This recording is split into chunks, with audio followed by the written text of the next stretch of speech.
අර ළමයි අපි කතා කරන්න දන්නේ අද ගුරුත්වාකර්ෂණ පාස් පේපර් MCQ ටික يعني යුනිට් වයිස් MCQ ටික 1982 පටන් ගන්න 82 ඉඳන් 2020 වගේ වෙනකම් ප්‍රශ්න ටික කතා කරනවා. 20 මම හිතන්නේ 20 වෙනකම් තියෙන සියලු ප්‍රශ්න ටික කතා කරනවා. MCQ 38ක් වගේ තියෙන්නේ. ඉස්සරි සමච්ච තමයි මේ. හරි. පටන් ගමු. අංක 1 82 ප්‍රශ්න. හරි. සාර්වත්‍ර ගුරුත්වාකර්ෂණ නියතය G හි මාන අණුවේ මාන වෙනදී වෙන්න GMM බෙදීම අර වෙන සම්බන්ධ ලිව්වා. එතනින් G යුක්ත කරගන්න FR වර්ගය බෙදීම ලෙම්බරක් සිම්පල් එක. සාමාන්‍ය මතක තියෙන එක කවුද? මාන. බලයේ මාන මතකයි. කවුද? MLT රෙනද? හරිනේ. ඒකේ ප්‍රශ්නේ F සමානයි GMM බෙදීම R වර්ගය G සමානයි FR වර්ගය බෙදීම කැපිටල් M තව සිම්පල් එක. ළමයි කැපිටල් F කියන එක නම අපි මතක තියාගන්න ඕන එකක්. ඒ කියන්නේ බලයේ මාන. බලයේ මාන ඇවිල්ලා MLT ඍණ දෙක.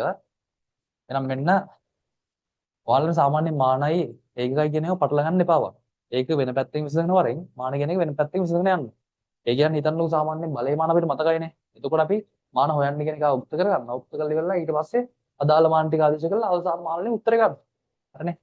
එන්න MLT ඍණ දෙක වර්ගය එහෙනම් M වරක් M හොඳයි. ඒතර M කැපෙනවා සෙට් කරනවා. M එක රිටර්න් එක තීරණ දෙක. උත්තර එනවා M එක L ගානේ තීරණ දෙක උතුරු අංක 5ක්. හරි. යන්න ප්‍රශ්න අංක 2 කියන්නේ ඕනේ 82 ප්‍රශ්නමයි තාම. 82 ප්‍රශ්නේ ප්‍රශ්න අංක 2.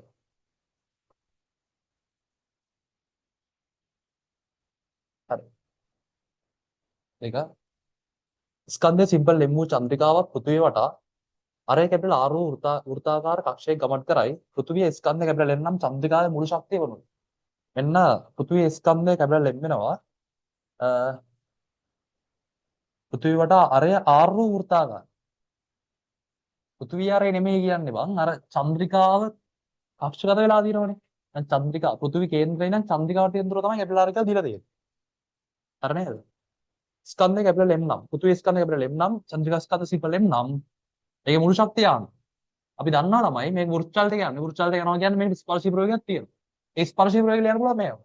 දැන් වෙන හිතන්න ඔයක ඔන්න අප්පු කරලා ගන්න පුළුවන්. F සමානයි MA මේ දෙසට දාලා F සමානයි GMM බෙදීම R වර්ගයනේ. බලය වෙනකොට ඒක ආදේශ කරලා MV වර්ගය බෙදීම R වලින් B හොයා ගන්න පුළුවන්. එතකොට V එනවා GM බෙදීම කැපිටල් R. වෙන ප්‍රවේගය. හරිද?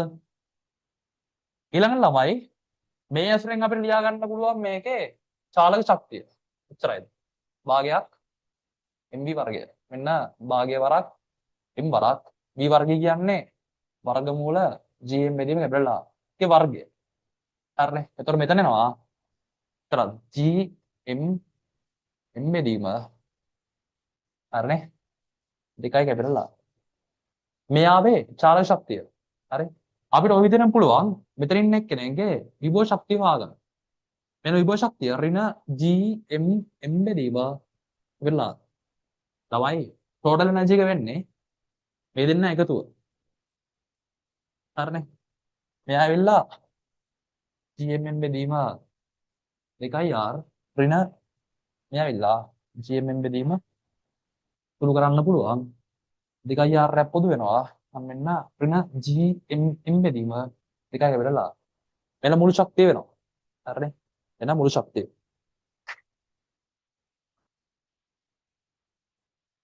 ලිතුර අංක 2. හරි. දෙවෙනි උත්තරය 2. දැන් ප්‍රශ්න අංක 3. ලොගින හැකි වේගයකින් අවකාශයේ නිදහසේ පාවෙන අභ්‍යවකාශ යානයක්. සාමාන්‍යයෙන් මම ඔය ඔක්කොම කතා වලට කලින් ළමයි කිව්වා ස්කන්ධයක් තියෙන වස්තුවකට එයාගේ කියලා ගුරුත්වාකර්ෂණ ශේෂ්ත්‍රයක් තියෙනවා. කතා පටන් ගත්තේ ඕනේ. කියන්නේ එයාට උරුම වෙච්ච, ඒ කියන්නේ එයාගේ ওই ගුරුත්වාකර්ෂණ බලය විහිදුවන්න පුළුවන් ප්‍රදේශයක් තියෙනවා. ඒරියා එකක් තියෙනවා එයාගේ. හරිද? එතකොට ඒ ඒරියා එක සාමාන්‍ය ඉවරෙන්නේ කොහෙන් කියලාද කියන්නේ? ඉවරෙන් ලක්ෂර කියන්නේ අනන්තය කියලා. එතන කවුරු බිඳුවයි කියලා කියනවාද? එතන අපි කියනවා සාමාන්‍යයෙන් VP යගේ. ඒ කියන්නේ විභවය නැත්තම් තමයි EP කියලා කියනවා. විභව ශක්තිය. කොච්චරක් කරනවද? බිඳුවක් වෙනවා. ඒතර අනන්තයේදී විභවය බිඳුවයි. ඊට ඇතුල් පැතිවල ඍණාගයක් තමයි විභවයට අයිති වෙන්නේ. එතනින් එළිය කොහොමද බිඳුවයි කියලා තමයි සලකන්නේ. ඒ අනන්තයෙන් එළිය කියන්නේ කොහොමද තිබු ශක්ති ශූන්‍ය මට්ටම කියලා තමයි සලකන්නේ. ක්ලියර්ද? ශේෂ තුරට ආවොත් ඍණ විභවයක් ඇති වෙනවා. හරි. දැන් මොකද කියන්නේ නොගෙන හැකි වේගයකින් ඒ කියන්නේ නොගෙන හැකි වේගයක් කියන්නේ මොකක්ද කියන්නේ? ඒ කියන්නේ ප්‍රවේගයක් බිඳුවයි කියලා කියන්නේ. නොගෙන හැකි වේගයකින් අවකාශයේ නිදහසේ පාවෙන අභ්‍යවකාශ යානයක් ස්කන්ධ කැපිටල් M වූද R කැපිටල් R වූද ග්‍රහයුගයේ ගුරුත්වාකර්ෂණ ශේෂ්ත්‍රයට ඇතුළු වේ. එළියේ ඉන්න එකේ ශේෂ්ත්‍රය තුරට ඇතුළු වෙනවලු. එම ග්‍රහයාට වායු ගෝලයක් නොමැතිය. ඒ කියන්නේ වායු ප්‍රතිරෝධය සලකන්නේ නැහැ, බලපාන්නේ නැහැ කියන කතාව කියන්නේ. අභ්‍යවකාශ යානය ග්‍රහයාගේ පෘෂ්ඨය මතු පිට ගැටෙන වේගය. කෙලින්ම ශක්ති සංස්කෘතිය ගැටලුවන්නේ. මම කිව්වා පිළිවෙලට ක්ලාස් එකේදී. අපි බය නැතුව ශක්ති සංස්කෘතිය දාන්න. කිසි ප්‍රශ්නයක් නැහැ හොඳේ. හරි. දැන් ඔය කියන විදිහට නම් ශේෂ්ත්‍රයේ ඉවත ඉන්නේ. ඒ කියන්නේ මුලින්ම ඉන්න වෙලාවේ කොහොමද මොකද්ද potential energy plus kinetic energy. ඒ කියන්නේ එක ලක්ෂයක විභව ශක්තිය සහ චාල ශක්තිය එකතුව අනිත් කිය ලක්ෂයේ විභව ශක්තිය සහ චාල ශක්තියකට සමානයි. ඕකයි ශක්ති සංස්කෘතිය නියමය කියලා කියන්නේ. එහෙනම් ඉස්සරවම ගුරුත්වාකර්ෂණයේ එළියේ ඉන්නේ. එළියේ ඉද්දි potential energy එකත් බිඳුවයි. නොගෙන හැකි වේගයක්. kinetic energy එකත් බිඳුවයි. ළමයි මේ පෘෂ්ඨය මත පිටට එද්දී අතර විභවයක් තියෙනවා. ඍණ G M එම්බෙදීම කැපිටල් R. හොඳ අර R කියලා දීලා තියෙනවනේ. හරි. මෙන්න පෘෂ්ඨය මත පිටදී විභවය. ප්ලස් එන්න භාගයක් M. එතන දාමු චාල ශක්තිය. අපි දන්නේ නැහැ. එතනදී ප්‍රවේගය අපි නිකන් හිතමු V0 කියලා. V කියලා හිතමු. භාගයක් M V වර්ගය. එතන චාල ශක්තිය හිම ලියනවා. හරි. මෙන්න G M එම්බෙදීම කැපිටල් R සමානයි භාගයක් MV වර්ගය. එන්ට තුළු වෙනවා. අපිට එනවා V වර්ග සමානයි 2යි GM බෙදීම කැපිටල් R. V කියන්නේ මේක වර්ගමූල. වර්ගමූල 2යි GM බෙදීම කැපිටල් R. තුනට උත්තර 1. තුනට පිළිතුරු අංක 1. හරිනේ. යන්න ප්‍රශ්න අංක 4 1984. ප්‍රශ්න අංක 4. ඔයාලා ටයිම් එක ගන්න හදා ගන්නවද? මම වැඩේ කරා යනවා.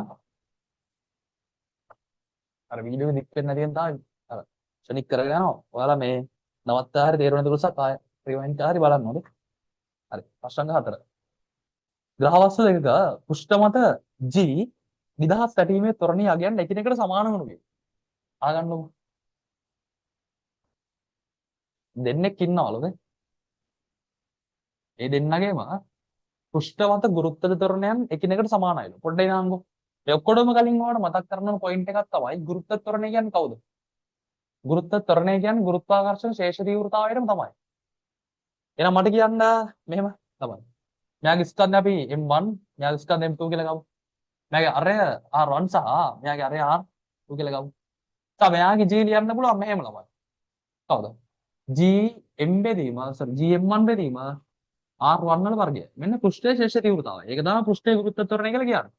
ඕකේනේ. මේකෙත් ලියනවා පෘෂ්ඨයේ ගුරුත්වාකර්ෂණ තීව්‍රතාව. ඉවැගි GM2 බෙදීම R2 වල වර්ගය. හරි. මේ දෙක සමාන වෙනවා කියලාලු කියනවා. එහෙනම් වෙන්න නම් මොකද්ද වෙන්න ඕන තේ කියලා. පළවෙනි එක. ග්‍රහයන්ගේ ස්කන්ධ වල අනුපාතය ඒවායේ අරයන්ගේ අනුපාතයට සමාන වූ විට. එහෙම හිතමු. ස්කන්ධ වල අනුපාතය. හිතන්න M1 වගේ M2. එහෙම. අප M1 අණු M2 අපි හිතමු 1:2යි කියලා. ඒතර R1 අණු R2 1:2යි. ඔහොමනේ පළවෙනි වගන්තිය කියන්නේ නේද? ග්‍රහයන්ගේ ස්කන්ධ වල අනුපාතය අරයන්ගේ අනුපාතයට සමානයි. එතන මොකද වෙන්නේ බලමු. තමයි. මේ බලන්න. 1:2යිලු ඒ අනුපාතයමලු R1 අණු R2. එතකොට දැන් මෙතන තියෙනවා නේද? M1 බෙදීම R1 වල වර්ගයේ තියෙන. හරිද? පොඩ්ඩක් ඉන්න. හරි. පොඩ්ඩක් නම් දැන් මෙතන බලුවොත් ඒවා M1 බෙදීම R1 අනුපාතය කීයද? මෙයා 1යි මෙයා 1යි කියන්නේ M1 බෙදීම R1 කියන්නේ 1යි. M2 බෙදීම R2 කියන්නේ කීයද? 1යි. හැබැයි මෙහෙම වුණා නම් හරිය නේද? ඔයාලට තේරෙනවද මෙහෙම? තමයි. M1 අණු මේකද ඕකේ මේකද ඕකේ කියලා තේරුම් ගන්න ඈ. M1 අණු M2 අපි හිතමු අනුපාතය 1:2යි කියලා. ඊළඟට R1 වල වර්ගය අණු R2 වල වර්ගය අනුපාතය 1:2යි කියමු. දැන් මේකෙන් නම් තේරෙන දේ තමයි M1 බෙදීම R1 සමානයි M2 බෙදීම R2 කියලා. ඒක පැහැදිලිද මේ? එක බෙදීම එක, දෙක බෙදීම දෙකක් එකමයි. හොඳයි. ඒතර M1 බෙදීම R1 M2 බෙදීම R2ට සමාන වුණා කියලා මේ දෙන්න සමාන වෙනවද? නැත්තම් මෙහෙමද වෙන්න ඕන. නැත්තම් වෙන්න ඕන. නැත්නම් මෙතන හැටියට නම් m1 බෙදීම r1 වල වර්ගය m2 බෙදීම r2 වල වර්ගයට සමාන වුණොත් නේද? එහෙම සමාන වෙනව නේද? මම මේ එක බෙදීම එක දෙක බෙදීම දෙක. දෙක මේකට එකනේ සෙට් වෙන්නේ. එහෙම වුණොත් නේද මේ දෙන්න සමාන වෙන්නේ. කියන කතාව නේද? ඒතර පැහැදිලිව තේරෙනවා කියලා. නිසා පළවෙනි එකේ මේ උත්තරය වෙන්න ඕන දෙවෙනි එක. ග්‍රහයන්ගේ ස්කන්ධ වල අනුපාතය ඒවායේ අරයන්ගේ වර්ගවල අනුපාතය අරයන්ගේ වර්ගවල අනුපාතයට සමානයි. මේක 1/2 මේකත් 1/2 වුණොත් එකකින් බෙච්චාම එකයි දෙකකින් බෙච්චාම එකක් එන්නේ. පැහැදිලිද කතාව? එහෙම වුණොත් අර නේද? එහෙම වුණොත් නේද m1 බෙදීම r1 වර්ගය m2 බෙදීම r2 වර්ගය සමාන වෙන්නේ. එහෙම වුණොත් නේද මේ දෙන්න සමාන වෙන්නේ. ඒක හරි. ඒ කතාව හරි. නිසා උත්තරේ ගන්න වෙන්නේ දෙක. ඔව්. ප්‍රශ්න හතරට උත්තර දෙක. දැන් පහ. ආයෙ ලේසිනේ බා. ගුරුත්වාකර්ෂණ නියතය. G ඒකක වුණේ. ඉස්සලා මාන 10 ඒකක.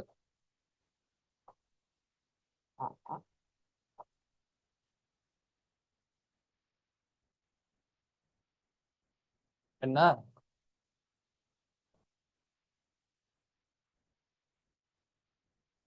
එන G යුක්ත කරන්න පුළුවන්. G යුක්ත කරත් වෙනවා FR වර්ගයේ බෙදීම කැපිටල් M වරක් සිම්පල් M. ඔඩ දැන් මම ඒක හොයද්දී විදි දෙකක් කියලා දීලා තියෙනවා. තව වන්නේ මෙහෙම හිතන්නකෝ. ඔයා උත්තරේ දිහා මුලින්ම බලන්න ඕන. يعني පිළිතුරු දිහා බලන්න. පිළිතුරු දිහා බලපුවාම ඔයාලට පේනවද කියලා බලන්න. ළමයි ව්‍යුත්පන්න භෞතික රාශි කියන්නේ මොනවද? මූලික භෞතික රාශි එකතු වෙලා හැදිච්ච ඒවාට තමයි ව්‍යුත්පන්න භෞතික රාශි කියලා කියන්නේ. ඔය ව්‍යුත්පන්න භෞතික රාශි වලත් ඉන්නවා දෙගොල්ලක්. මොනවද ඉන්නේ? ව්‍යුත්පන්න භෞතික රාශි වල ඉන්නවා. හරිද? ව්‍යුත්පන්න භෞතික රාශි වල ඉන්නවා දෙගොල්ලක්. විශේෂ නම් තියෙන උන් සහ විශේෂ නම් නැති ඒවා. ඒ කියන්නේ බලයට විශේෂ නම් නැතුව මූලික වශයෙන්ම ලියුවොත් kgms වෙන දෙක. හැබැයි පුතේ ඒකට විශේෂ නමක් දීලා දෙනවා නිව්ටන් කියලා. තේරුණාද? ඔයාට මේ g ගේ එකකේ හදන්න පුළුවන් මෙහෙම. මේ බලය වෙනුවට kgms වෙන දෙක ආදේශ කරලා මේකට මීටර වර්ගය ආදේශ කරලා මේකට කිලෝග්‍රෑම් වර්ගය ආදේශ කරලා ජීවල ඒකකේ හොයන්න පුළුවන් මූලික වශයෙන් තමයි එන්නේ. ඒතකොට කිලෝග්‍රෑමුයි මීටරුයි තප්පරය වශයෙන් තමයි උත්තර එන්නේ. හැබැයි එහෙම නැතුව යාට උත්තර දිහා බලපුවම උත්තර නැතිනවා නම් නිව්ටන්. ඔයා මෙතන kgms වෙන දෙක ආදේශ කරන්න ඕන නැත්නම් f ප්‍රතින විශේෂයකට ආදේශ කරන්න ඕන. එතකොට ආදේශ කරන්නේ උන් කවුද ළමයි? එතකොට ආදේශ කරන්න ඕනේ f තියෙන විශේෂයක් වෙනවා. පොයින්ට් එක පැහැදිලිද? හරි. ඒ කියන්නේ මෙහෙම හිතන්නකෝ දැන් f kgms වෙන දෙක කියන මූලික එක්කෙනා ආදේශ කරලා මෙතන මීටර වර්ගයේ මෙතන කිලෝග්‍රෑම් වර්ගයේ ආදේශ කරලා ඔයාලට සුළු කරලා මේකට උත්තරයක් ගන්න තිබ්බා. හරිද? kg ඍණ එක m ඝනය s වෙන දෙක එන්නේ. හරි. හැබැයි පුතේ උත්තර දිහා බලපුවම මූලික වශයෙන්ුත් තියනවා නම් ඒක ඕකේ. කරලා බලන්න. උගා. හැබැයි විශේෂ නමක් ඇවිල්ලා තියෙනවා නම් නිව්ටන්, පැස්කල්, ජූල් වගේ ඒ ගැළපෙන පදයට විශේෂ නම දාලා ආදේශ කරන්න. තේරුණාද කියන කතාව? අපිට පුළුවන් එහෙනම් මේකේ ජීවල එකක ගහන්න f වෙනකොට නිව්ටන් ආදේශ කරනවා. r ට මීටර වර්ගය කිලෝග්‍රෑම් වර්ගය. එහරනේ. දැන් උත්තරේ එන්නේ නිව්ටන් මීටර වර්ග kg වෙන දෙක. හරි. අපි පිළිතුරු අංක 5. 5ට 5. ඊට ප්‍රශ්න අංක 6. 6. කැපිටල් M පෘථිවියේ ස්කන්ධයද කැපිටල් G ගුරුත්වාකර්ෂණ නියතයද නම් පෘථිවි කේන්ද්‍රය සිට සිම්පල් r දුරකින් පෘථිවියෙන් පිටත පිහිටි ලක්ෂයකදී ගුරුත්ව ත්වරණයේ විශාලත්වය වනුයේ. පෘථිවියේ ස්කන්ධ කැපිටල් M లో ජීවලගයක් දීලා තියෙනවලු. සිම්පල් r දුරකින් පිහිටි පෘථිවියෙන් පිටත පිහිටි ලක්ෂයකදී ගුරුත්ව ත්වරණය කියන්නේ ගුරුත්වාකර්ෂණ තීව්‍රතාව තමයි ඈ. ත්වරණය කියන ශ්‍රේෂ්ඨ තීව්‍රතාව කියන දෙකම එකයි ඔන්නේ. එන ඉතින් කෙලින්ම ලියන්න පුළුවන් මේ. ආයි ඉතින් හිතන්නවත් දෙයක් නැහැ. GM බෙදීම r වගේ. උත්තර උත්තර. GM බෙදීම r වගේ. පිළිතුරු අංක 4. අයර 4. යන්න 7.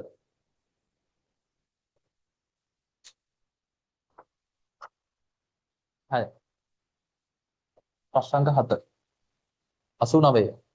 පෘථිවියේ ස්කන්ධ කැපිටල් M ද සාරවත්‍ර ගුරුත්වාකර්ෂණ නියතය කැපිටල් G ද නම් පෘථිවි මැදේ සිට r දුරකදී පිහිටි ලක්ෂය. අයියෝ මේකමයි තියෙන්නේ මා.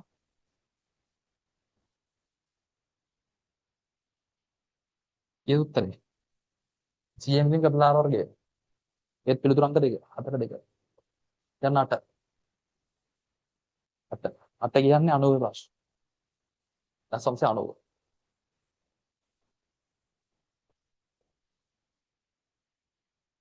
8.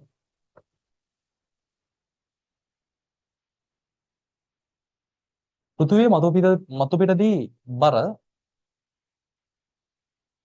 mg සමානයි 760 නිව්ටන් වූ මිනිසෙක් සඳ වෙත ගමන් කරයි. මේ පෘථිවිය මතු පිට සඳ වෙත ගිහිල්ලා සඳ.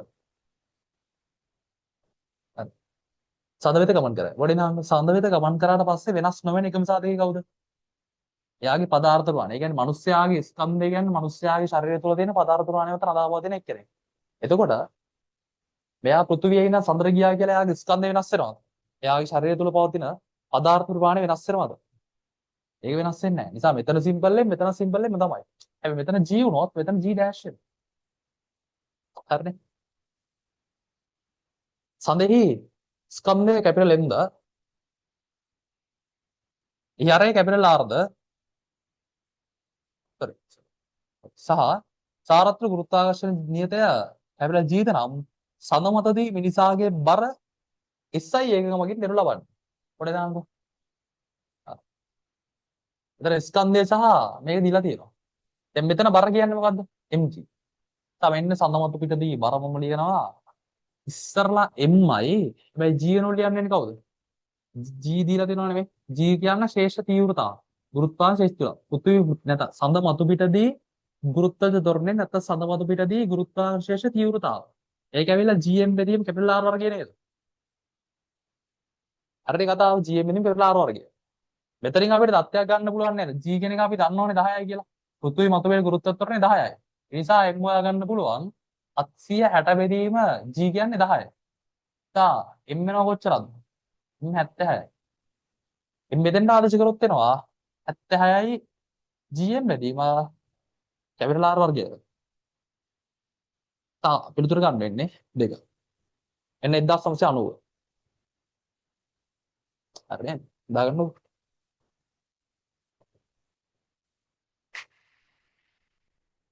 ළඟට ප්‍රශ්න අංක 9. 9.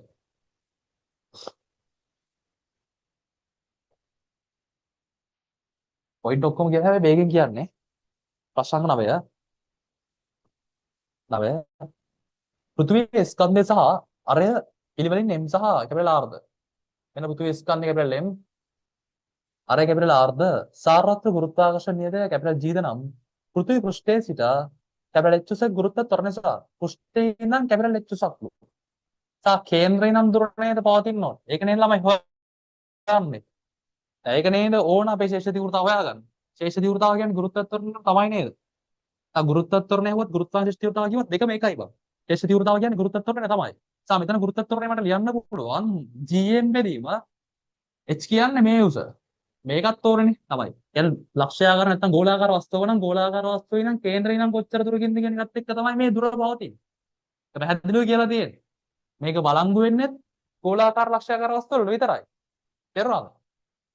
එහෙනම් මෙතන ලියන්න වෙන්නේ දුර විදියට r ධන h වල වර්ගය. හොඳේ. ඉතරයි තියෙන්නේ.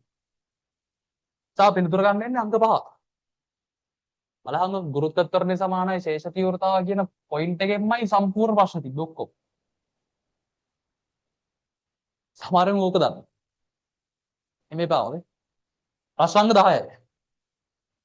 දී ඇති රූප වල පෙන්වා ඇත්තේ හරි. ඕක ගැන මෙහෙම කියන්නම්කෝ.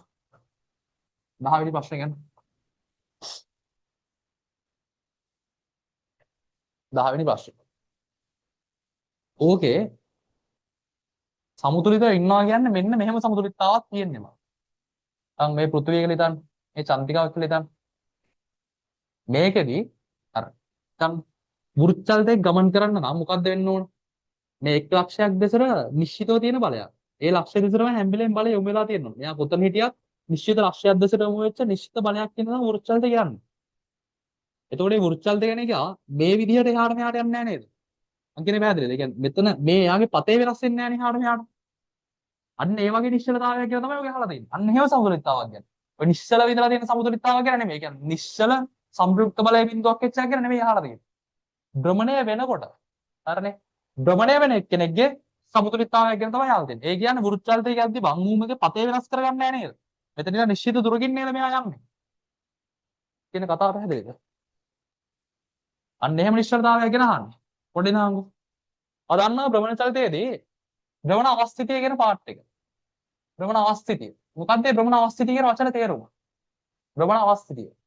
අවස්ථිතිය කියන්නේ මොකද්ද? අවස්ථිතිය කියන්නේ හරි? අවස්ථිතිය කියන්නේ මොකද්ද? අවස්ථිතිය කියන්නේ පිහිටි වෙනස් වීමට තියෙන අකමැත්ත. හරිනේ? පිහිටි වෙනස් වීම තියෙන පිහිටි වෙනස් වීමට තියෙන අකමැත්තට තමයි භ්‍රමණ අවස්ථිතිය. සෝරි අවස්ථිතිය කියන්නේ. අවස්ථිතිය. ඌ ඉන්න විදිහ වෙනස් කරන්න ඌ අකමැති අවස්ථිතිය. ඒත් මං අහනවා අපි චලිත වර්ග දෙකක් ගැන මේන්ලි කතා කරනවා රේඛීය චලිත සහ කෝණී චලිතය. කෝණී චලිතය නම් භ්‍රමණ චලිතය කියන පාර්ට් එක. එතකොට අවස්ථිතිය කතා කරනවා රේඛීය චලිතයේ තියෙන රේඛීය අවස්ථිතිය කියලා භ්‍රමණ චලිතයේ භ්‍රමණ අවස්ථිතිය කියලා. මම මෙහෙම ප්‍රශ්නයක් අහන්න. හරි. පොඩි සෙල්ලම් කාර් එකක් තියෙනවා. ලොරියක් තියෙනවා කියලා හිතන්න. ඒක තල්ලු කරන්න හදනවා. හරිද? ඊට පස්සේ තියෙන ලොකු ට්‍රක් එකක්. ඌ තල්ලු කරන්න හදනවා. කාවද තල්ලු කරන්න අමාරු. කාගේ පිහිටීම වෙනස් කරන්නද අමාරු. අර ස්කන්ධය වැඩි වෙච්ච සිරා ලොරියේ පිහිටීම වෙනස් කරන්න අමාරුයි. හැබැයි අර පොඩි වස්තුවේ පිහිටීම වෙනස් කරන්න ලේසි. නිසා මං අහන විදියට දැන් රේඛීය චලිතයෙන් කරන්න නම් භ්‍රමණ චලිතයෙන් කරවන්න හදන්නේ තල්ලු කරන්න හදන්නේ. කෙලින් තල්ලු කරන්න හදන්නේ. දැන් රේඛීය චලිතය සිදු කිරීම සඳහා අමාරු කවුද? අර චූටි සෙල්ලම් කාර් එකද ලොකු එකද? ලොකු එක්කලා නේද? ඒ කියන්නේ මොකද්ද?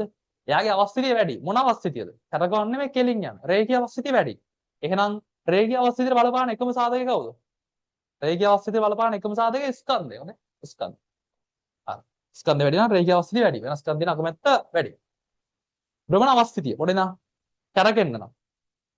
හිතන්න කරගෙන පුඩුවක් අරගෙන කෙට්ටු පොරක් තියලා කරකවනවා. උෂණි කරගෙනවා. එන්න මහත පොරක් තියලා කරකවනවා. අරුතරන් උතර කරගෙන්නේ නැහැ. අන්න අවස්ථිතිය වැඩි. ස්කන්ධය වැඩි ඇති භ්‍රමණ අවස්ථිතිය වැඩි වෙනවා. ඒ වගේම අර තඩි පොරගේ අතර අත් දෙකත් උම දිග අරගන්න කිව්වොත් උගේ ස්කන්ධ ව්‍යාප්තිය මොකද වෙන්නේ? ඉස්සලා ගුලි වෙලා ඉන්නේ ස්කන්ධ ව්‍යාප්තිය අඩුයි. හැබැයි අත් දෙක දිග අරගත්තොත් ස්කන්ධ ව්‍යාප්තිය තවත් වැඩි. කෙනෙක් පැහැදිලිද? හරි. එහෙනම් ওই භ්‍රමණ අවස්ථිතිය කරකවීමේදී ඇතිවන අපහසුතාව නැත්නම් කරකවීම වැළැක්වීම සඳහා ඇති කරන්න පුළුවන් හැකියාව. භ්‍රමණ අවස්ථිතියට බලපාන ළමයි ස්කන්ධය වගේම ස්කන්ධ ව්‍යාප්තිය. ඒ නිසා තමයි භ්‍රමණ අවස්ථිතිය තමයි අවස්ථිති ගූර්ණය කියලා කියන්නේ. භ්‍රමණ අවස්ථිතිය තමයි අවස්ථිති ගූර්ණය කියන්නේ. හරිද? මේ අවස්ථිති ගූර්ණය කියන්නේ මේකම තමයි. හොඳයි. ඒතර ඔයා දන්නවනේ සාමාන්‍ය අර රේඛීය චලිතයේ ස්කන්ධයට භ්‍රමණ චලිතයේදී අවස්ථිතිය තමයි අවස්ථිති ගූර්ණය තමයි අර පැරලල් වෙන්නේ. හේතුව මේකයි. රේඛීය අවස්ථිතියට බලපාන ස්කන්ධය භ්‍රමණ අවස්ථිතියට බලපාන ස්කන්ධයවතාවත් අර ස්කන්ධ ව්‍යාප්තිය කියන එක. තේරෙනවද? භ්‍රමණ අවස්ථිතිය තමයි අවස්ථිති ගූර්ණය කියන්නේ. එහෙනම් අවස්ථිති ගූර්ණයට පැරලල් වෙනවා කියන තමයි ස්කන්ධය. ඒ නිසා අවස්ථිත ගූර්ණය මණ්ඩලය යන්න පුළුවන් මේ n ස්කන්ධය ඒ වගේම මේ ස්කන්ධ ව්‍යාප්තිය. ඒකින් තමයි r කියලා සම්බන්ධයක් හැදලා තියෙන්නේ. තේරුණාද? හරි. එහෙනම් මට කියන්න දැන් මේ ස්කන්ධ සෙට් එකේ හරි දැන් භ්‍රමණය වෙන ගමන් තමයි භ්‍රමණය වෙන ගමන් උන්ටම සමතුලිත ඉන්නේ කවුද කියලා අහන්න. කියන්නේ තේරුණාද මං කියන එක? ඒ නිසා භ්‍රමණය වෙන එක්කෙනෙක්ගේ කියන්නේ භ්‍රමණ අවස්ථිතිය කියන කතා කරන්නේ වෙන්නේ භ්‍රමණ අවස්ථිතිය වැඩි වෙන්න නම් මොකද වෙන්න ඕන? ඔක්කොගේම ස්කන්ධ සමානයි. හැබැයි දුර කියන්නේ අර කැරකෙන ලක්ෂයට හරි කැරකෙන ලක්ෂයට තේරුම් ගන්නකෝ. දැන් භ්‍රමණය වෙන යම් ලක්ෂයක් වටා ඒ ලක්ෂය නම් ස්කන්ධ වල තියෙන දුර වැඩි නම් අන්න ස්කන්ධ ව්‍යාප්තිය වැඩි. ස්කන්ධ ව්‍යාප්තිය වැඩි නම් මොකද වෙන්නේ? අවස්ථිතිය වැඩි. එහෙනම් මේක ඇත්තටම හොඳම කතාව අවස්ථිතිය වැඩි කියන්නේ උන්ගේ පිහිටුම් වෙනස් කරන්න අමාරුයි අකමැති කියන එක. එහෙනම් අවස්ථිතිය වැඩි මෙගා නේද? පිහිටුම් වෙනස් කරන්න අඩු මෙගා. පිහිටුම් වෙනස් වෙන්නේ අඩු වෙන්නේ. එන්නේ පැහැදිලිද? ඒ නිසා අවස්ථිති ගූර්ණය වැඩිම ස්කන්ධ ව්‍යාප්තිය වැඩි මෙගා තමයි අපි මෙතන තෝරන්න ඕන. ආයතන පැහැදිලි කියලා. දැන් එහෙම බැලුවොත් එහෙම ස්කන්ධ ව්‍යාප්තිය වැඩිම වෙන්නේ අර මෙහෙම තියෙනවනේ. ඒතර මෙතන තමයි අර අරගමන අක්ෂය වෙන්නේ. ඒතර අක්ෂයෙන් ස්කන්ධ ව්‍යාප්තිය වැඩිම වෙන්නේ අත්‍තරම් පිළිතුරු අංග 3. අනිත් ඒවා මේ ඇතුලේ තමයි අපි හිටලා තියෙන්නේ. දැක්ක ස්කන්ධ ව්‍යාප්තිය වැඩි ස්කන්ධ ව්‍යාප්තිය නැ අවස්ථිති ගූර්ණය වැඩි. අවස්ථිති ගූර්ණය වැඩි කියන්නේ භ්‍රමණ අවස්ථිතිය වැඩි. කරකවීමට තියෙන අකමැත්ත වැඩි. හරිනේ. ඒතර සමුද්‍රයේ ඉන්න හදන ගතිය න්යා වැඩි. එහෙම තමයි උත්තරේ ගන්නෙ නේ. තව පිළිතුරු අංග 2. ප්‍රශ්න 10ක් ඉවරයි. එන්න 1993. ළමයි ප්‍රශ්න 11 ස්කන්ධ කැපිටල් M හා අරය කැපිටල් R වන ඒකාකාර වෘත්තාකාර මුදුවක කේන්ද්‍ර ස්කන්ධය සිවල M වූ M වල අංශුවක් තබා ඇත.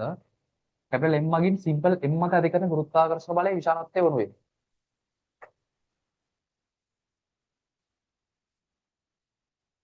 හරි. මෙහෙමයි ඉතින් කතාව. තේරුම් ගනින්න මෙහෙම තියෙන්නේ. වටේ ස්කන්ධ කැපිටල් M තමයි සිම්පල් M ස්කන්ධයක් තියන්නේ නේද? හරිද? එතකොට ඔයා තේරුම් ගන්න මේ සමස්ත මුදුවේ ස්කන්ධ කැපිටල් M වෙනවා. එතන මුදුව හිතන්න මෙහෙම කැලේ වලට කැඩුවා කියලා. يعني කැපිටල් M ස්කන්ධය අපි හිතමු ඩෙල්ටා M කොටස් වලට පොඩි ස්කන්ධ දෙන කොටස් වලට කැඩුවා කියලා. හරිද? පොඩි ස්කන්ධ දෙන කොටස් වලට කැඩුවා කියලා හිතන්න. එතකොට ඔයාලට තේරෙනවා මේ විතරනේ. එතකොට මෙයා හින්දා මේ ස්කන්ධේ මත මේ පැත්තට බලයක්. මෙයා හින්දා මේ පැත්තට බලයක්. මෙයා හින්දා මේ පැත්තට, මෙයා හින්දා මේ පැත්තට. ඔය විදිහට මේ සමස්ත කැපිටල් M ස්කන්ධේ මේව කොටස් වලට කැඩුවොත් මෙතනින් ඇති කරන එක්කෙනාගෙන් මේ පැත්තට බලයක් ඇති වුණොත් ඊට සමාන බලයක් මේ පැත්තට ඇති වෙනව නේද? කෙනෙක් පැහැදිලි. එතකොට මෙතන ස්කන්ධයට සාපේක්ෂව මෙතනත් ස්කන්ධයක් ඉන්නවා. ඒ දුරින්ම ඉන්නේ. දැන් මේ පොඩි ස්කන්ධෙන් ඇති කරන බලයට සමාන බලයක් මේ පොඩි ස්කන්ධෙන් මේ පැත්තට ඇති කරනවා. ඒ නිසා මේ සියලු බල මොකක් වෙනවද ළමයි? සියලු බල සම්ප්‍රයුක්ත බිඳුවක් වෙනවා. තේරෙනවද මම කියන කතාව? ඒ නිසා මේකේ ගන්න වෙන්නේ ගුරුත්වාකර්ෂණ බලයේ විශාලත්වය බිඳුවයි පිළිතුරු අංක 1යි. යන ප්‍රශ්න අංක 12. 12 x සහ y නැමැති ග්‍රහලෝක දෙකක ස්කන්ධයන් සහ අරයන් පිළිවෙලින් x ග්‍රහලෝකය y ග්‍රහලෝකය ස්කන්ධයන් සහ අරයන් පිළිවෙලින් ස්කන්ධය ඇවිල්ලා mx ස්කන්ධය my මෙයා rx ry මේ ග්‍රහලෝක මතවේද ගුරුත්ව ත්වරණයන්ගේ අගය සමාන නම් අගය සමාන නම් mx ry වර්ගය බෙදීම my rx වර්ගය යන අනුපාතයේ අගය සමාන වෙනවා. හරිද?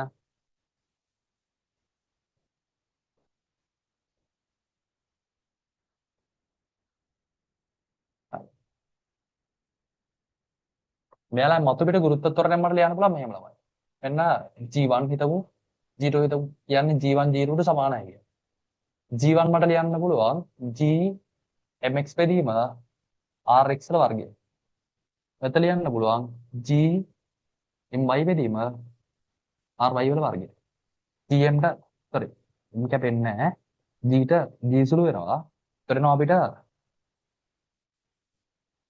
mx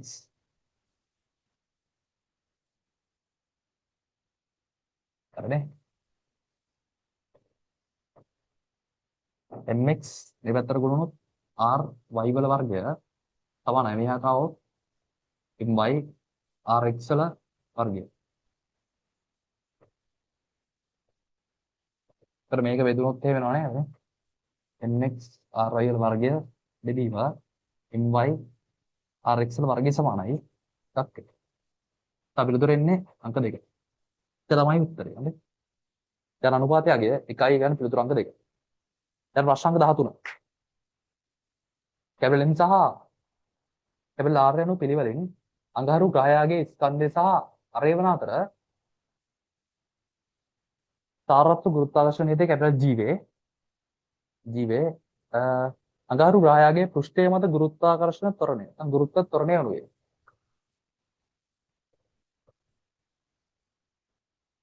96 ප්‍රශ්න. හරි ස්කන්ධ කැපිටල් M අරය කැපිටල් R පෘෂ්ඨය මත පෙළ ගුරුත්ව ත්වරණය ලියන්න පුළුවන් G m බෙදීම කැපිටල් R වර්ගය විතරයි. G m බෙදීම R වර්ගය පිළිතුරු අංක 3. 13ට ඍතු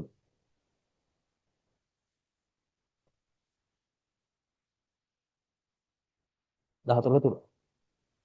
යන ප්‍රශ්න අංක 14. ප්‍රශ්න අංක 14.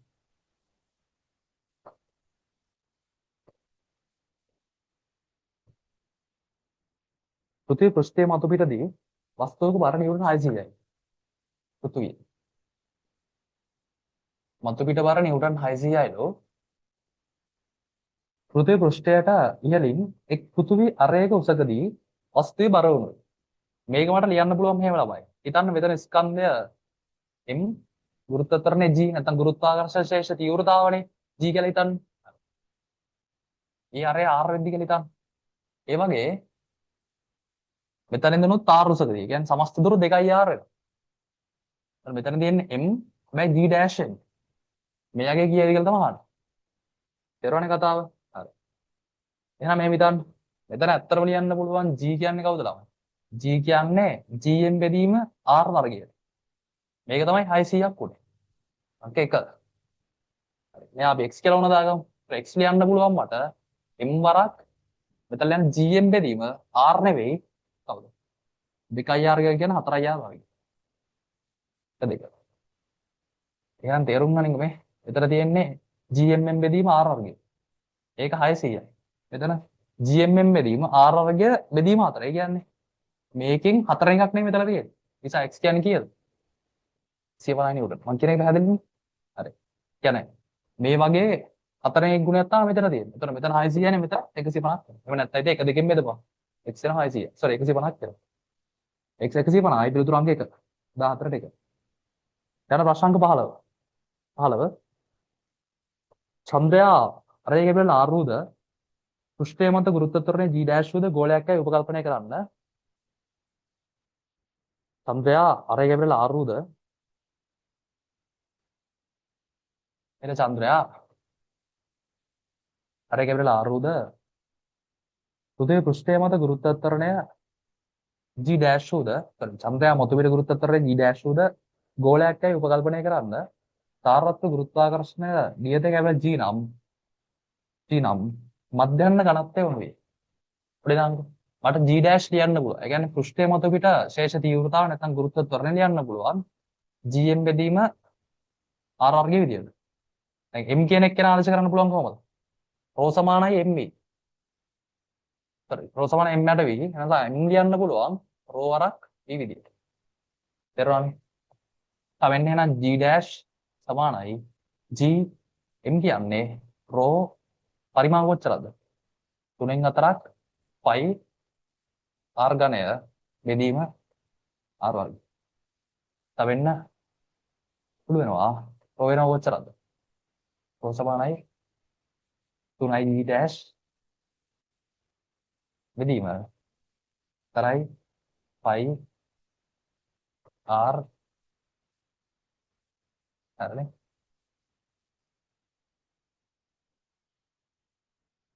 හරි. එතකොට පිළිතුර එන්නේ 4 sorry 5. 3i g' බෙදීම 4යි පයි rg. හරි ළමයි. ප්‍රශ්න 16. පෘථිවියේ අරේ ගැබෙන ආර්ද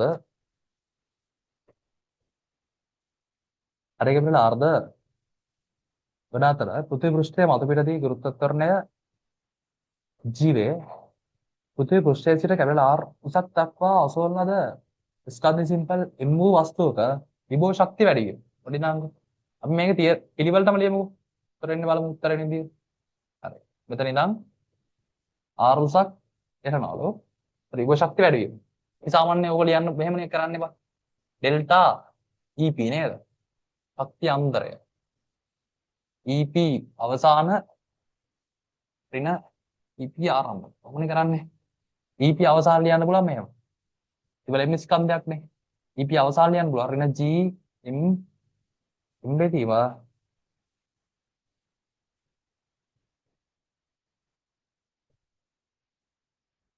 හරි GMM බෙදීම එච්චරද? GMM බෙදීම 2R ඍණ GMM බෙදීම වෙලා මෙතන ලියන්න පුළුවන් GMM බෙදීම 2R ධන එනවා GMM බෙදීම R 2R පොදු ගත්තොත් එනවා GMM බෙදීම 2R. හැබැයි GM කියන ඒවා දත් විදියට දීලා නැහැ. මම මෙහෙම ලියනවා. පෘෂ්ඨයේ ගුරුත්ව ත්වරණය සමානයි GM බෙදීම අරේ දීලා තියෙනවනේ කැබල් R වර්ගය. දැන් GM වෙනවල ලියා ගන්න පුළුවන් කවුද? GR වර්ගය. මෙන්න GM වල ආශ කරන්නේ GR වර්ගය. එනවා GR වර්ගය M 2R. පිළිතුර එනවා GR M බෙදීම 2. NGR බෙදීම 2යි.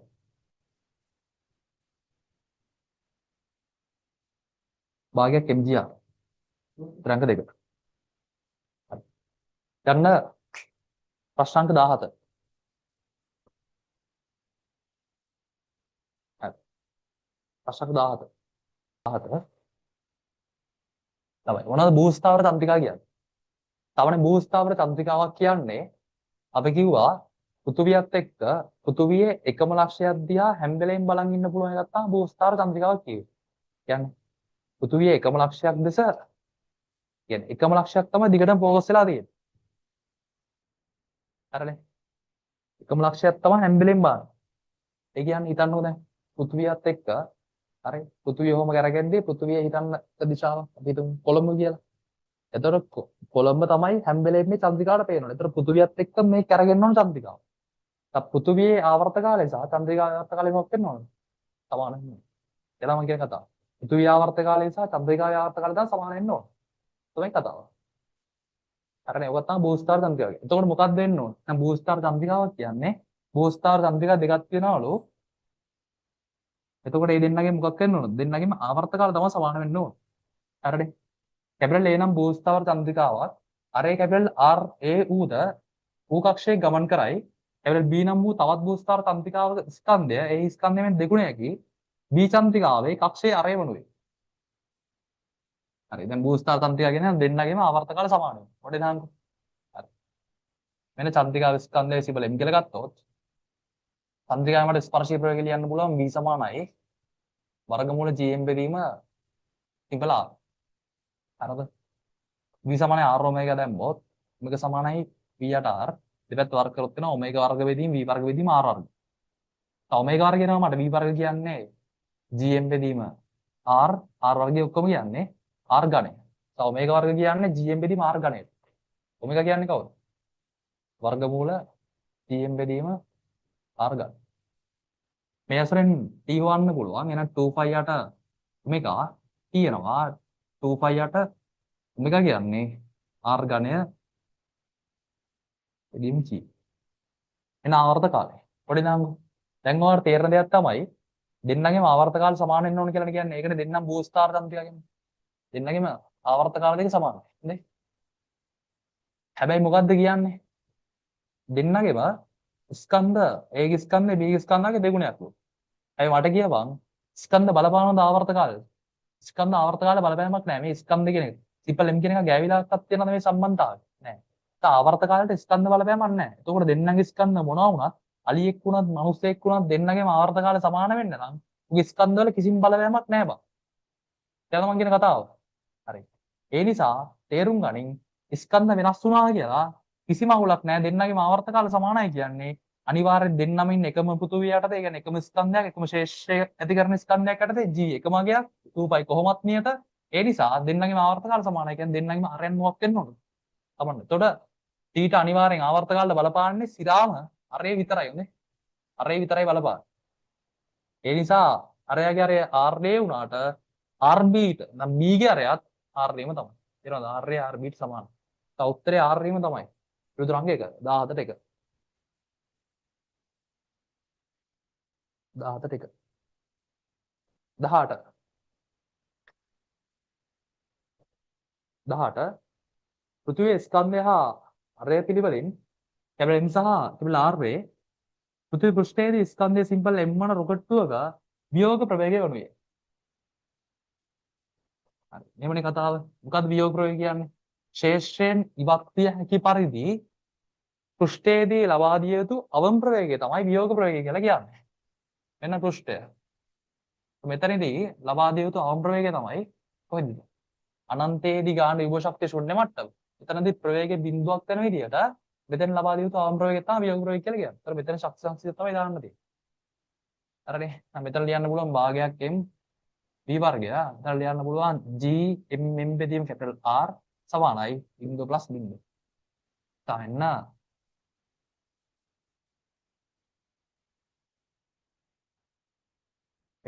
m සුළු වෙනවා. v වර්ගය කියන්නේ 2 gm බෙදීම R v කියන්නේ වර්ගමූල 2 gm බෙදීම R. තව පිළිතුර එනවා අංක 3.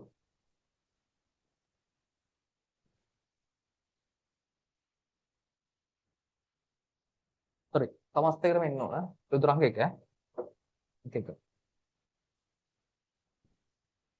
හරි ප්‍රශ්න අංක 19.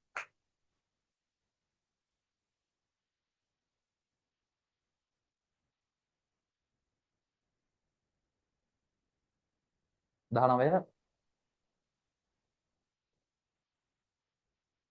අඟහරුගේ ස්කන්ධය පෘථිවියේ ස්කන්ධයෙන් 0.1 වේ. අඟහරු එන පෘථුවිය. පෘථුවිය ස්කන්ධය කැපිලා ලැබුණොත් අඟහරු ස්කන්ධය කොච්චරක් වෙනවද? 0.1 m වෙනවා. අඟහරු සහ සූර්යයා අතර දුර. සූර්යයා කියලා ගමු. මේ අඟහරු පෘථුවිය සූර්යයා. අඟහරු සහ සූර්යයා අතර දුර පෘථුවිය සහ සූර්යයා අතර දුර. පෘථුවිය සහ සූර්යයා අතර දුර වෙන්නේ 1.5යි. මෙයා x උනොත් මෙයා 1.5යි x වෙනවා. තේරෙන්නේ කතාව? එන්න අඟහරුගේ ස්කන්ධය පෘථුවිය ස්කන්ධය වෙන 0.1ක් වේ. මෙයා m නම් මෙයා 0.1යි m. අඟහරු සහ සූර්යයා අතර දුර. අඟහරු සහ සූර්යයා අතර දුර පෘථුවිය සහ සූර්යයා අතර දුර. පෘථුවිය සහ සූර්යයා අතර දුර වෙන්නේ 1.5. මෙයා x නම් මෙයා 1.5යි x වෙනවා. හරි. එහෙනම් අපිට අහන්නේ සූර්යයා සහ අඟහරුගේ ගුරුත්වාකර්ෂණ බලය. ලියුව හැකිද මෙහෙම? මේ බලය ලියන්න පුළුවන් මෙන්න g 0.1 m නැගිස්ස සිම්පල් ලෙම් ගමු. බෙදීම 1.5 xk වර්ගය බෙදීම මේ බලය අනුපාත g m m බෙදීම sorry m ට m කැපෙනවා m ට කැපෙනවා g කැපෙනවා x වර්ගයට සුළු. ඒතර මොකක්ද දෙන්නවා? ඒතර එනවා උඩට එකක් සෙට් වෙන්නේ යටනවා 1.5 වර්ගය. පිළිතුරු අංක 3. හරි උඩට 0.1යි ඈ. මම ඉන්න පිළිතුරු අංක 2. 19ට 2. හරි. යන ප්‍රශ්න අංක 20 ඊළඟ. ප්‍රශ්න අංක 20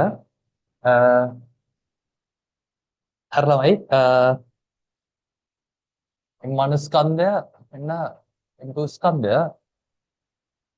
කැපිටල් M හරි R1 R2 නේ මෙයා F1 මෙයා F2 මුලින් මොකද කියන්නේ මෙයා නිශ්චලතාවය ඉන්නවා කියන්නේ F1 කාට සමානයි කියන එකද F2ට සමානයි කියන එක. ඒතර F1 ඕන ලියන්න පුළුවන් මට G M1 බෙදීම R1 වර්ගය F2 ලියන්න පුළුවන් G M2 බෙදීම R2 වල වර්ගය. හරිනේ මේ දෙන සමාන වෙන්නේ. ඊට මොකද්ද කියන්නේ බා? ස්කන්ධ දෙගුණ කරනවලු. ස්කන්ධ දෙගුණ කරොත් කවුරු දෙගුණයක් වෙනවද? ස්කන්ධ දෙගුණ කරොත් F1 දෙගුණයක් වෙනවා. 2යි F1 වෙනවා.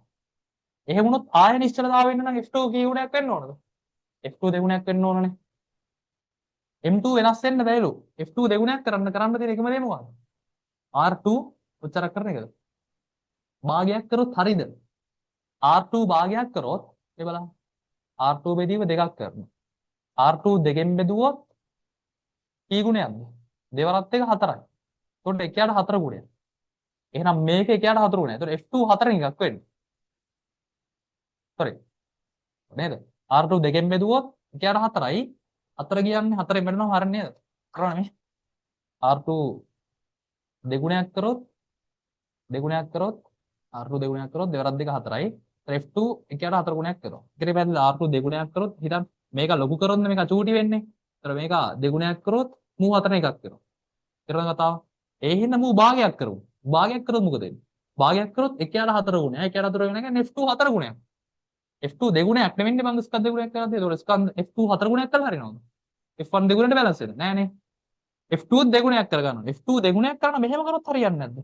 R2 දෙකෙන් බෙදුවොත් මෙහෙම වෙන්නේ. එකයට 4 ගුණයක්. ඒ කියන්නේ F2 4 ගුණයක් කරනවා. ඒක හරියන්නේ නැහැ. දැන් මොකද කරන්නේ? මම R2 මූල දෙකෙන් බෙදනවා. මේක වර්ගුණොත් කීයක්ද වෙන්නේ? එතකොට එන්නේ R2 වර්ගයේ බෙදීම දෙකක් නේද? එහෙම වුණොත් F2 කී ගුණයක් වේද?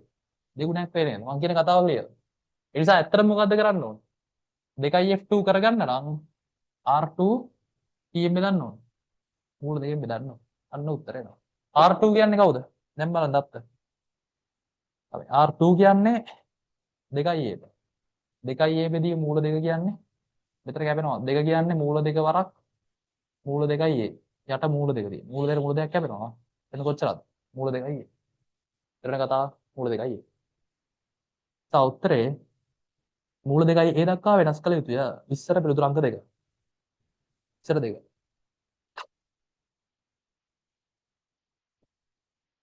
යන්න 21 21 21 රූපේ දක්වන පරිදි ස්කන්ධ MA සහ MBU A හා B චන්ද්‍රිකා දෙකක් පිළිවෙලින් BA සහ BB වේග සහිතව P නම් ග්‍රහයක් වටා වෘත්තාකාර කක්ෂ දෙක ගමන් කරයි. කක්ෂවල අරයන් පිළිවෙලින් R සහ 2R වේ. එලින්ම ලියු ගා ඉන්නේ බස්. BA සමානයි වර්ගමූල GM බෙදීම කොච්චරද?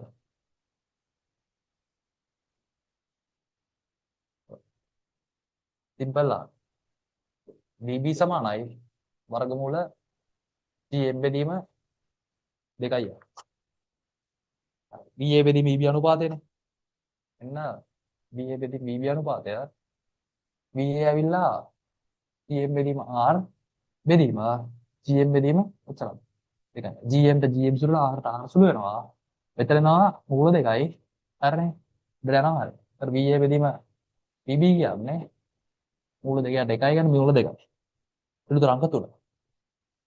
21ට 3. යන 22.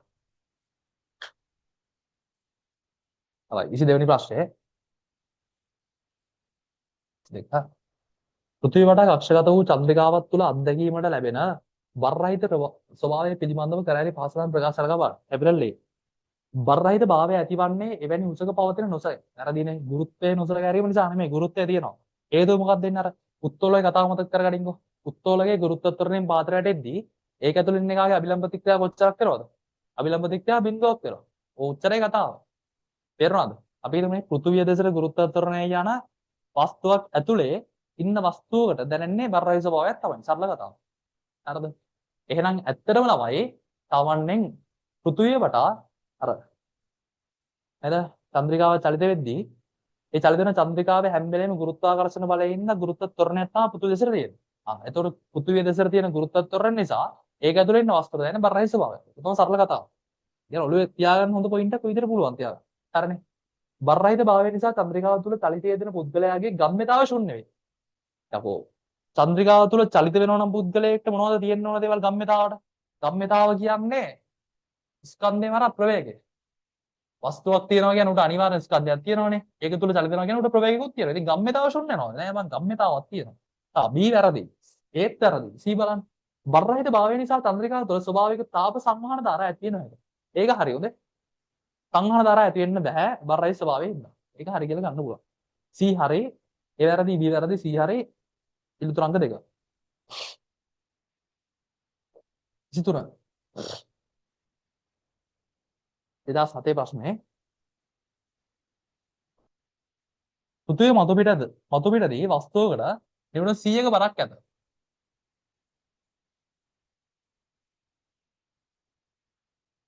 100යිලෝ. ඒ පෘථිවි පෘෂ්ඨයේ සිට පෘථිවියේ අරයට සමාන උසකට රැගෙන ගියෝ. මෙතන අරය කැපිටල් R මෙතන ඉඳන් 2R උසකදී ආන. එයා අපි දාමු mg dash. හරි ආන්න. අර ඉස්සලා කරපු විදිහටමයි බා. මේ mg ලියන්න පුළුවන්. g කියන්නේ පෘථිවි පෘෂ්ඨයේ ශේෂ තීව්‍රතාව වගේ තමයි. ලියන්න පුළුවන් gm බෙදීම r වර්ගය. මෙතන ලියන්නේ මොකද්ද? mg dash ලියන්න වෙන්නේ g අර ස්කන්ධයමයි m බෙදීම r වර්ගය නේ 2r ගේ වර්ගය කියන්නේ 4r වර්ගය. පොඩ්ඩේ නාමු දැන්. මේක ඇවිල්ලා 100යි නම් මේකෙන් 4 එකක් නේද මේ තියෙන්නේ. එහෙනම් 100 4ෙන් දෙච්චම කීයද? උඩට 25යි. පිළිතුරු අංක 2. 24.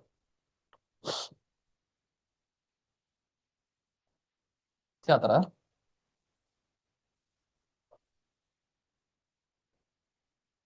උදාසට. ප්‍රශ්න 24. අහගෙන ඉන්නකෝ. ස්කන්ධේ කැපිටල් M වෙච්ච දණ්ඩක් හොඳේ. මේ දණ්ඩමයි. මේ ස්කන්ධෙමයි. හැබැයි වක්‍රාකාරව. ඒ කියන්නේ එහෙම තියෙන්නේ. අර වෘත්ත ඡාපයක් විදිහට. එතකොට මේ කැපිටල් M ස්කන්ධයක් මේක පුරා මේක සමස්ත ස්කන්ධය කැපිටල් M. එතකොට අංශු මේ පුරා ව්‍යාප්ත වෙලා තියෙන්නේ. මේක මේ දතා ව්‍යාප්ත වෙලා තියෙන්නේ. හරිද? අපි නිකන් මෙහෙම හිතමු. මෙතන දෙනවා කියලා ගන්න තවත් කැපිටල් M වෙච්ච ලක්ෂ්‍ය ස්කන්ධයක්. එතකොට මේක නම් කෙලින්ම ලියන්න පුළුවන්. එතන සිම්පල් M ස්කන්ධයක් තියෙන්නේ. එතකොට මෙයා නිසා මෙයා මත ඇතින බලය කෙලින්ම ලියුවා හැකි GMM බෙදී මාරවයි. දැන් ලක්ෂ්‍ය ස්කන්ධයක් තිබ්බොත්. තේරෙනවද කතාව? හරි. ඊට පස්සේ මෙහෙම හිතන්න. තමයි මේ මේකේ අපි මේ ස්කන්ධේ කොටස් වලට කැඩුවා කියලා හිතන්නකෝ. කොටස් වලට කැඩුව සමාන කොටස් වලට කැඩුවොත් ඔයා හිතන්න මේ ස්කන්ධ කැලලෙන් බලය ඇති වෙන්නේ කොහොමද? මේ පැත්තට. මේ ස්කන්ධය මත මේ පැත්තට. මේ ස්කන්ධෙත් නැති වෙන්නේ බලය මේ පැත්තට. එතන කතාව මේ ස්කන්ධය ඇති වෙන්නේ බලය ඇති මේ පැත්තට. දැන් අංශුවේ බලය හරි. අංශුව තමයි මේ ලියුවේ. මම හදන්නේ මේ වක්‍රාකාර දන්නේ. හැබැයි මේ වක්‍රාකාර දන්නේ සමාන අංශු කැලේ වලට කැඩුවොත් ළමයි ඒ හැම අංශුවකටම මේ සිම්පල් m ස්කන්ධයන් තියෙන දුර මොකද වෙන්නේ? දුර සමානයි. එතන කතාව. ඒතර සමාන ස්කන්ධ සහිත අංශු වලට කැඩුවොත් මේ හැම අංශුවක් විසින්ම මේ m ස්කන්ධය මත ඇති වෙන බල සමාන වෙනවා. එතන කතාව. ඒ දුරවල් සමාන හින්දා. එනේ පැහැදිලිද? බල සමානයි. හැබැයි බල සමානයි මේ තමයි තියෙන්නේ. එතන මට කියන්න අර ලක්ෂීය m ස්කන්ධයක් තිබ්බොත් හරි අක්ෂීය m ස්කන්ධයක් තිබ්බොත් එයා හින්දා ඇති වෙන බලය මේක. එතන මොකද මුළු පදාර්ථ ප්‍රමාණයෙන් මෙතන තියෙන්නේ. මේ දැන් මොකද වෙලා තියෙන්නේ? දැන් වෙලා තියෙන හිතන්නකො m ස්කන්ධේ කැලි 10ට කැඩුවා. එතන මෙයා කොච්චරද? m බෙදීම 10යි. මෙයාත් m බෙදීම 10යි, මෙයාත් m බෙදීම 10යි, මෙයාත් m බෙදීම 10යි, මෙයාත් m බෙදීම 10යි, මෙයාත් m බෙදීම 10යි, මෙයාත් m බෙදීම 10යි. තේරුණාද? හරි. එතකොට තේරුම් ගන්න දැන් කැපිටල් m ස්කන්ධයෙන්ම ඉස්සලා මේ බලය ඇති වුණා. හැබැයි මේ දණ්ඩ ගත්තොත් එහෙම දැන් m කැලි 10ට කල්ලා තියෙනවා. එතකොට මේ ස්කන්ධයෙන් ඇති වෙන බලය මට ලියන්න පුළුවන් g m බෙදීම 10 සිම්පල් m බෙදීම r වර්ගය. ඔමල ලියන්න වෙන්නේ. ඔය තමයි කැලි සෙට් එක ලියන්න වෙන්නේ. තේරුණාද? හැබැයි පුතේ මේ බල ඇති වෙන්නේ කොහොමද? මේ බල ඇති වෙන්නේ දැන් කෙලින්ම මේක මේ පැත්තට ඇති වුණා. හැබැයි දැන් මුගෙන් මේ පැත්තට මුගෙන් මෙහෙම තමයි ඇති වෙන්නේ. එතකොට මේ සම්මාසයේ අහෝසියලා යනනේ හැම වෙලේම. සිරස් එක ගත්තොත් සිරස් එක අහෝසියලා යනවා. තිරස් එක විතරයි නේද බලපාන්නේ සම්ප්‍රයුක්ත බලයට. ලක්ෂ්‍ය එකක් තිබ්බොත් කෙලින්ම මුළු වගේ මෙතෙන්ට එනවා. හැබැයි මේ කෑලි වලට කඩලා තියෙන හින්දා මුගේ සිරස් එක අහෝසියලා ගිහලා තිරස් දැන් ඉතින් ඔය මුළු එකාම කැපිටල් එම්. අර ලක්ෂ්‍ය එකත් කැපිටල් එම්. ලක්ෂ්‍ය එකගෙන් කෙලින්ම මෙහෙම ලිව්වා ඒක. දැන් මුළු එකා කෑලි වලට ගාලා එතකොට m බෙදීම 10න් ඇති වෙන එකත් උගෙනුස් තිරස් එවුන් ටික විතරයි බලපාලා සම්ප්‍රයුක්තය හැදෙන්නේ. එතකොට ලක්ෂ්‍ය එකාට සාපේක්ෂව මේ වක්‍රාකාර දන්න තිබ්බොත් අඩු වෙන්න ඕන නේද ඒ බල. ඒක කතාව පැහැදිලිව තේරුණාද? හැබැයි මේ හැම අර පදාර්ථයක අංශුවකටම තියෙන නැත්නම් m බෙදීම 10 ස්කන්ධයකටම තියෙන හැම දුරක්ම සමානයි. තේරුණේ කතාව? හරි. ඒ විදිහට මේ දන්නත් කැලි 10කට කැඩුවා කියලා හිතන්න. අර මේ ස්කන්ධයත් m බෙදීම 10යි. හැබැයි පුතේ තේරුම් ගන්න මෙතන ඉඳන් මෙතෙන්ට තියෙන දුරට සාපේක්ෂව දැන් රවුම් වෙලා තියෙන හින්දා මේ දුරමයි මෙතෙන්ට තිබ්බේ. හැබැයි මේක සිරස් බන්නක් හින්දා මේ දුරට සාපේක්ෂව මේ දුර වැඩි. එතකොට මෙයාගෙන් හරිනේ මේ m බෙදීම 10 ස්කන්ධයෙන් මේ ඇති කරන බලයට සාපේක්ෂව මෙයාගෙන් ඇති කරන බලය මොකක් වෙන්න ඕනද? මේ දුරට සාපේක්ෂව මේ දුර වැඩි. ඒ නිසා මේ කෙලවරේම තියෙන m බෙදීම 10 ස්කන්ධයෙන් ඇති කරන බලය මීට සාපේක්ෂව මොකක් කරනවද? අඩු බලයක් වෙනවා. එතකොට ඒකේ මේක අඩු වෙනවා මේකෙන් ඇතුළේ තිරස් සමජකෙත් මීට සාපේක්ෂව අඩුයි. එතකොට මීට සාපේක්ෂව මේකේ සම්ප්‍රයුක්තය අඩුයි. හේතුව මෙතන ඉඳන් තියෙන දුර වැඩි. මෙතන දුර තමයි r වෙන්නේ. ඊට සාපේක්ෂව මේ දුර වල වැඩි. මේක හැම එකකගෙම දුරයි සමානයි. නැත්නම් f ඊට සාපේක්ෂව අඩුයි. හිතනවා කතාව පැහැදිලිව තේරුණා කියලා.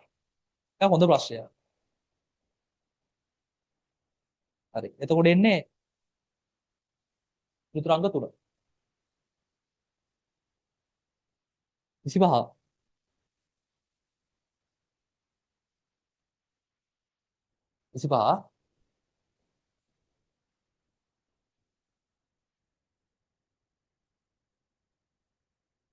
ගෝලාකාර ශුද්‍ර ග්‍රහයකගේ අරය කිලෝමීටර් 60ක් වේ. එහි පෘෂ්ඨය මත ගුරුත්වාකර්ෂණ ත්වරණය 3 m/2 වේ. ශුද්‍ර ග්‍රහයාගේ පෘෂ්ඨය මතදී වියෝග ප්‍රවේගය වනුයේ 25. හරි. වියෝග ප්‍රවේගය ලියන්නේ කොහොමද කියපන්කො. කැපිටල් m ස්කන්ධයක් තියෙන අරය r රූප එක්ක වියෝග ප්‍රවේගය ඇවිල්ලා වර්ගමූල 2 gm බෙදීම කැපිටල් r. අපිට මෙහෙම ලියන්න පුළුවන් මේ ගුරුත්ව ත්වරණය. පෘෂ්ඨයේ ගුරුත්ව ත්වරණය සහ සම්බන්ධයක් ලියන්න පුළුවන් gm බෙදීම r වර්ගය. ඒ නිසා gm කියන්නේ කවුද? gr වර්ගය. පුරුදු කරලා තියෙන්නේ. නිසා වියෝග ප්‍රවේගය. v e වගේ සමහිතක් දාගන්නවා. v කියලා හිතන්නකො. වියෝග ප්‍රවේගය සමානයි 2යි gm වල ආශි කරනවා gr වර්ගය කැපිටල් r. එනවා v සමානයි වර්ගමූල 2යි gr. එක්කෝ මේකට සම්බන්ධයි. හරි. මෙන්න ආදේශ කරන්න. v සමානයි දෙවරක් g කියන්නේ කීයද? G3යිලු. පෘථිවි පෘෂ්ඨයේ මත ගුරුත්වාකර්ෂණය දීලා තියෙනවා. 3යි. ඊළඟට අරය කිලෝමීටර් 60යි. ඔක්කොම කොච්චරද? මෙතන එනවා 6යි 360 10 3 වර්ගමූල. ඔක්කොම එන්නේ 36 වැඩි කිරීම 10 4 වර්ගමූලය. 36 වර්ගමූලය කියන්නේ 6යි 10 4 වර්ගමූලය 10 2යි. කීයක් දෙන්නේ? 600ක් සෙට් වෙනවා. හරිනේ. 600යි. 600 කියන්නේ පිළිතුරු අංක 2. අයියෝ 26 ලේසිනේ බං. 26 M ඍණ එකේ L ගණයේ T ඍණ 2.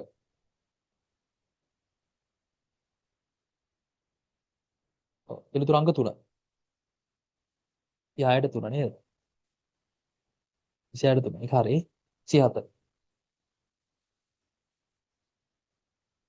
27. එන්න 27. මෙතන ස්කන්ධයක්, මෙතන ස්කන්ධයක් සහ මෙතන ස්කන්ධයක්. දෙවෙනි කතාවේදී මෙතන ස්කන්ධයක් තියෙනවා න මෙතන. මේකෙදී සබ්ජෙක්ට් එකකින් මෙන්න ලග්.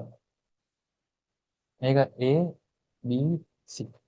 දැන් මට කියන්න මේ තමයි. මෙයා ඉන්න මේ පැත්තට බලයක්, මෙයා ඉන්න මේ පැත්තට බලයක්. ඒතර මේ බල දෙක කොහොමද අවශ්‍ය වෙන්නේ? ඒතර මේ බලය විතරයි තියෙන්නේ. මේකෙදි එහෙම් බලයක්, මෙහෙම් බලයක් සහ මෙහෙම් බලයක්. මේ බලය කොහොමද තියෙනවා?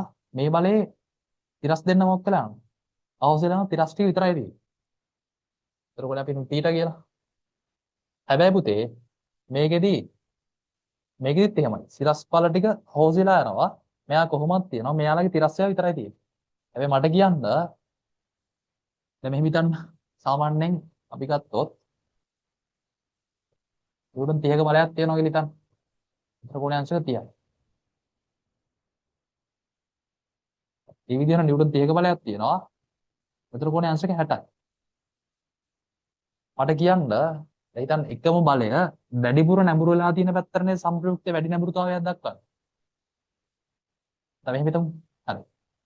30යි cos 30. කෝණේ පැත්ත නම් cos 30. તો 30 cos 30 කියන්නේ කොච්චරද? මූල 3 බෙදීම 2ක්. කියන්නේ 15යි මූල 3.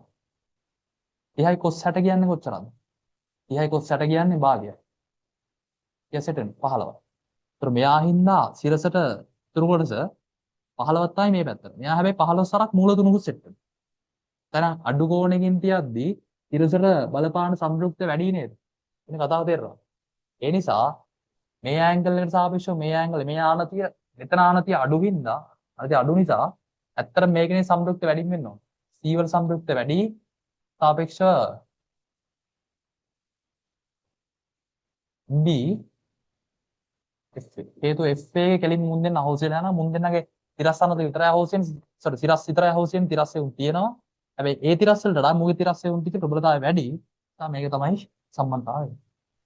පිළිතුරු අංක 1. 68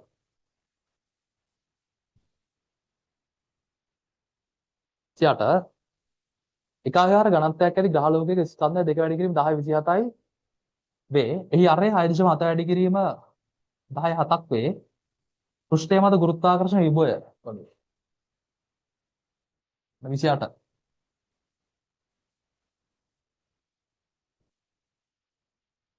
ග්‍රහලෝක ස්කන්ධය ඇවිල්ලා දෙක වැඩි කිරීම 10 27යි කිලෝග්‍රෑම්ලු.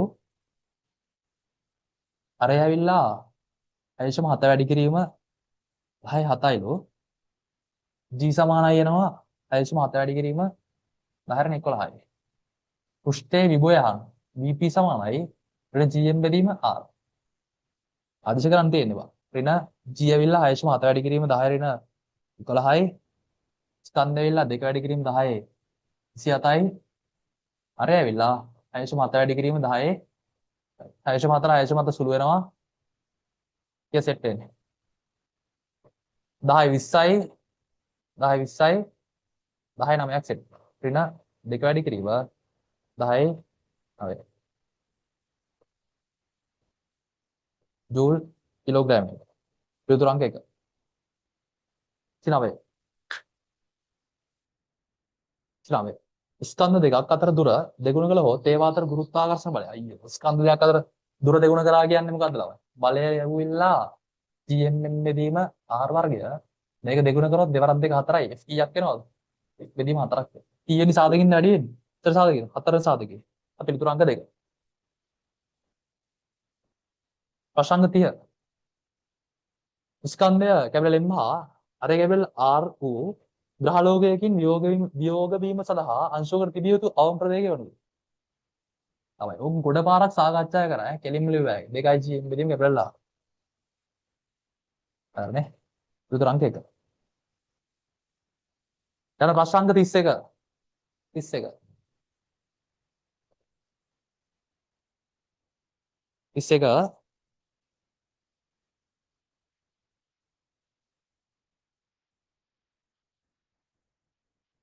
ස්කන්ධ M සහ අරය කැපිටල් R වන ගෝලාකාර ග්‍රහලෝකයක කේන්ද්‍රය සිට 2R දුරකින් පිහිටි T ලක්ෂයක සිට සිරස්ස ඉහළට. T ලක්ෂයකින් නම් සිරස්ස ඉහළට රූපේ දැක්වෙන ආකාරයට ප්‍රක්ෂේපණය කරනු ලැබේ. මේ ප්‍රක්ෂිප්ත සහ වියෝග ප්‍රවේගය වනුයි. වියෝග ප්‍රවේගය කියන්නේ මොකද්ද සිරාම කතාව? අනන්තයේදී ප්‍රවේගයේ බිඳුවක් වෙන විදිහට යවන්න ඕන අඩුම ප්‍රවේගය. එච්චරයි. කියන්නේ අනන්තයේදී ප්‍රවේගයේ බිඳුවක් වෙන විදිහට යවන්න ඕන ප්‍රවේගය. අඩුම එක තමයි එතකොට අනන්තයේදී බිඳුවක් වෙන විදිහට ලැබෙන ප්‍රවේගයට අඩුම එක තමයි කියන්නේ. හරිද? පැහැදිලි කරලා දෙන්න හරියට. ලිව්වැහි මෙන්න භාගයක්ෙන් ශක්තිංශය දාන්න තියෙන්නේ. ආසාන. හරි. ලිව්වැහි භාගයක්ෙන් VE වල වර්ගය ඍණ GM M බෙදීම 2R සමානයි බිඳුව ප්ලස් බිඳුව. හරිද? මෙතනදී විභව ශක්තියත් බිඳුවයි කොහොමද අනන්තයේ විභව ශක්තිය ශූන්‍ය මට්ටම. අර අවම ප්‍රවේගයේ ඉන්න මෙතන ප්‍රවේගය බිඳුවක් වෙන විදිහට යවා දිය යුතු ප්‍රවේගය තමයි අවම ප්‍රවේගය වෙන්නේ. මෙතන බිඳුවයි චල ශක්තිය. සිම්පල් M ට සිම්පල් M සුළු වෙනවා. දෙකට දෙකක් සුළු වෙනවා. දෙනවා VE වර්ගය සමානයි GM බෙදීම කැපිටල් R. V කියන්නේ වර්ගමූල GM බෙදීම කැපිටල් R. පිළිතුරු අංක 1 31ට 1.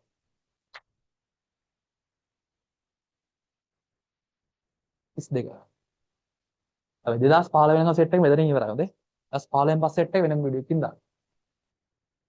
හරි. මොකද්ද කියන්නේ?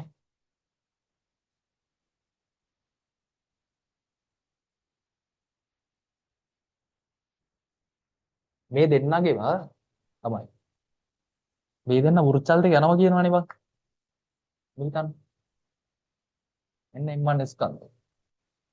මේ දුර මෙතන ඉඳන් එයා R2 මේ දුර R1 ස්කන්ධ M1 සහ ස්කන්ධ M2.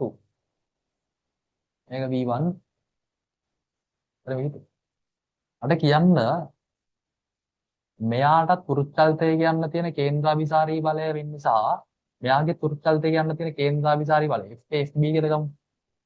ඇත්තට මේ දෙන කවුද? මෙයා කේන්ද්‍රාභිසාරී බලය වෙන්නේ මෙයාගේ ස්කන්ධය වතාවක් මෙයාගේ ස්කන්ධය වෙදීම R වර්ගය. R1 R2 ගේ වර්ගය. තේරෙනවද කතාව? හේතුව මේ මැද ස්කන්ධ මොකුත් නැහැ නේ බං. මේ ස්කන්ධ දෙකම කේන්ද්‍රාභිසාරී බලය කරනවා තමයි මුන් දෙන්න. මූ මෙහෙම වෘත්තල්තය මූ මෙහෙම R2 අරය වෙච්ච වෘත්තල්තය කරනවා. මූ R1 අරය වෙච්ච වෘත්තල්තය කරනවා. දෙන්නටම බලය උනේ මුන් දෙන්නගේ තියෙන අන්න උන්නේ බලය. එහෙනම් මොකද වෙන්නේ? මුන් දෙන්නගේ වෘත්තල්තවල දෙන්නගේම කේන්ද්‍රාභිසාරී බල සමානයි. ඒ නිසා මට මෙහෙම ලියන්න පුළුවන්. මෙයාගේ කේන්ද්‍රාභිසාරී බලය FA මෙයා FB කියලා හිතන්නකො. මට FA ලියන්න පුළුවන් ස්කන්ධ දේවතාවක් කේන්ද්‍රෙට F සමාන M දාන්න. ස්කන්ධ දේවතාවක් ඔලියන ස්පර්ශී ප්‍රවේගය අසුරින් එනම් මෙන්න V2 වර්ගයේ බෙදීම R2 සමානයි. සමානයි කියන්නේ නැතුව ඉන්නම් FB ගැන ලියන්නම් M මෙයා M2 නේ. M1 වරක් V1 වර්ගයේ බෙදීම R. හැබැයි පුතේ මෙහෙම හිතන්නකෝ. හරි. තේරුම් ගන්න FA FB ට මොකක් වෙන්න ඕනද? අපි දන්න විදිහට අන්වන්න බල කියන්නේ මුන් දෙන්න අනිවාර්යෙන් සමානයි. ඒක සමානයි. සමාන වුණොත් මොකද වෙන්නේ? දැන් මාන සුළු කරගන්න පුළුවන්. බලන්න. අපෙන් අහන්නේ V1 බෙදීම V2 අනුපාතය. මං උත්තර ආදේශ කරන උක්ත කරන්නම් V1 වර්ගයේ බෙදීම V2 වර්ගයේ සමානයි. හරිනේ. M2 R1 බෙදීම M1 R2. ඉතින් මේ අනුපාතය තමයි යහන්නේ. උඩ தත්ත්වයක් දීලා දෙනවා M1 R1 සමාන M2 R2. හරි. தත්ත්වයක් දීලා දෙනවා M1 R1 සමානයි M2 R2.